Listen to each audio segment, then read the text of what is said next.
वालेकुम viewers, welcome to all of you on my YouTube channel Crick Chat. मैं उम्मीद करता हूँ आप सब खैरियत से होंगे। व्यूवर्स, आज की वीडियो में हम बात करेंगे जो पाकिस्तान चैम्पियंस को डिफ़ीट हो गई इंडिया के हाथों ये चैम्पियंस लीग में। तो इस वीडियो में व्यूवर्स हम देखेंगे कि इस पूरे टूर्नामेंट में ज़ाहिर है बेहतरीन परफॉर्मेंस दी पाकिस्तान चैम्पियंस ने। टूर्नामेंट शुरू होने से पहले कोई एक्सपेक्ट नहीं कर रहा था कि हम फाइनल खेलेंगे, लेकिन हमने फाइनल खेला। तो हमारी इंटरनेशनल टीम जो है वो इनसे क्या मतलब चीज़ें ले सकती है, सीख सकती है। जो पाकिस्तान चैम्पियंस के जो ओल्ड प्लेयर्स खेल रहे थे उनसे हम क्या कुछ सीख सकते हैं, और कौन सी ऐसी प्रॉब्लम्स हैं जो हम अपने जूनियर्स में भी देखते हैं और अपने सीनियर्स में भी वो हमने देखी इस टूर्नामेंट में। तो इसमें बात करने के लिए मेरे साथ हैं आमिर इस्लाम, तो उनसे बात शुरू करते हैं।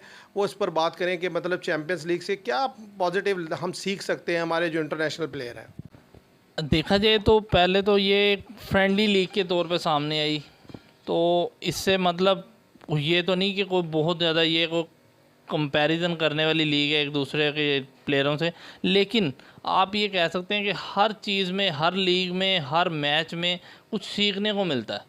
तो इसी तरह मैं समझता हूँ कि हमारी जो इंटरनेशनल टीम है उसके लिए इस लीग से ये सीख मिली है कि एक यूनिटी से खेलना चाहिए टीम को।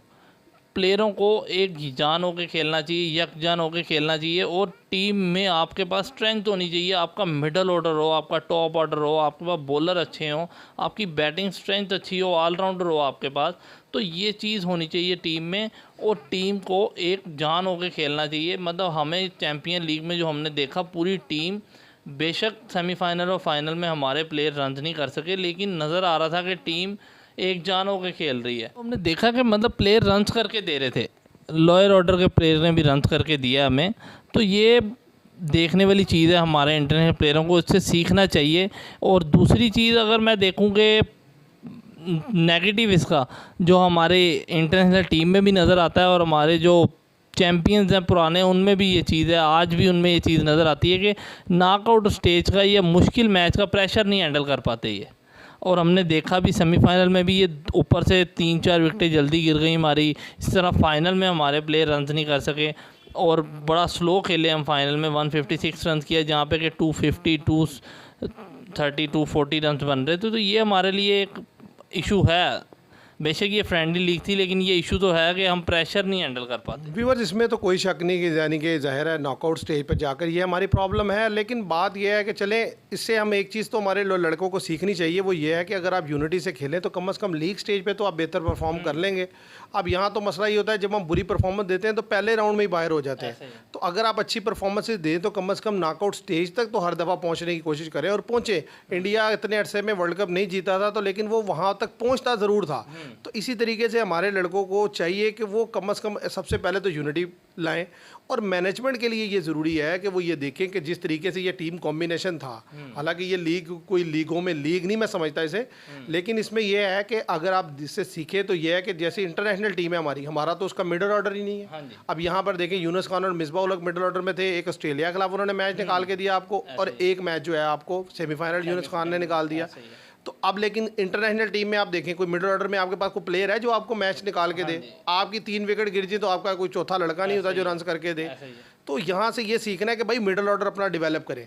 फिर इसी तरीके से जो लोअर मिडल ऑर्डर में लड़के हैं वो स्ट्राइक रेट उनके अच्छे हैं, फास्ट बॉलर है, लेकिन बैटिंग भी अच्छी करते हैं। सुहेल तनवीर रन बनाता है, वहाब राज खेल लेता है, आमिर यमीन खेल लेता है, अब्दुल रज़ाक खेल लेता है। तो कम से कम हमें 2 ऑलराउंडर एटलीस्ट चाहिए, फास्ट बॉलर ऑलराउंडर जो नीचे आके रन कर सके। अब ये नहीं हो सकता कि ऊपर के 3-4 लड़के लेकर तो आप मैच जीत लेंगे। तो ये मैं समझता हूँ कि ये 2-3 चीज़ें जो है हमें इस लीग से सीख लेनी चाहिए और उस पर काम करना चाहिए। मैनेजमेंट को अपनी तर्ज पर और प्लेयर्स को अपनी तर्ज पर काम करना चाहिए। और जहाँ तक बात है प्रेशर की, तो व्यूवर्स वो तो हमारे से हैंडल नहीं होता नॉकआउट स्टेज पर जाके। और दूसरा ये है कि जैसे आप देखें जो फाइनल हमने खेला है इसमें बड़ी ही बुरी परफॉर्मेंस रही। देखी जाए टॉप ऑर्डर की तो रही, लेकिन जो प्लेयर खड़े रहे जैसे शुएब मलिक, उन्होंने 36 बॉल्स पर 41 रन किया है, तो बहुत ही स्लो खेले हैं। हालांकि नीचे इतने लड़के होने का क्या फ़ायदा कि अगर आपने ये गलतियां करनी है। तो भाई आपके पास जब इतने लड़के मिडल ऑर्डर में, लोअर मिडल ऑर्डर में हैं, तो आप स्ट्राइक रेट तो बेहतर रखें। 6 ओवर में आपने 55 रन बना लिए थे 2 आउट पे, और उसके बाद आपसे रन नहीं होता।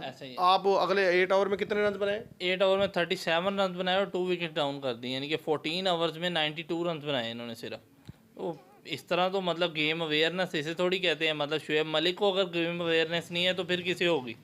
आप ये देखें ना। तो व्यूअर्स ये है कि यानी कि इन चीज़ों पर इंटरनेशनल प्लेयर्स को भी काम करने की ज़रूरत है। ज़ाहिर है ये अगर दोबारा चैंपियन लीग होती है और उसमें आते हैं तो इन्हें भी इस चीज़ को देखना चाहिए। तो हम तो यही समझते हैं कि इसमें सीखने के लिए जो चीज़ें थी वो आपके सामने रख दी कि भाई चाहे आप किसी भी लेवल पे खेल रहे हो, आप वतन को रिप्रेजेंट कर रहे होते हैं, तो आप अपनी कमिटमेंट को डाउन नहीं कर सकते। कमिटमेंट लेवल आपको अपना हाई रखना होता है। तो ये ज़ाहिर है वो नज़र भी आया, सबने अच्छा परफॉर्म किया, इसीलिए फाइनल तक पहुँचे। तो व्यूअर्स हम जो इसके बारे में अपना पॉइंट ऑफ व्यू था, जो पॉजिटिव चीज़ें समझते थे वो भी आपके सामने रखी, और जो एरियाज़ हैं हमारे जो वीक हैं उन पर भी बात की। तो उम्मीद करते हैं आपको ये वीडियो पसंद आएगी। वीडियो पसंद आए तो इसे लाइक कीजिएगा, शेयर कीजिएगा और चैनल को सब्सक्राइब कीजिएगा। Thank you very much.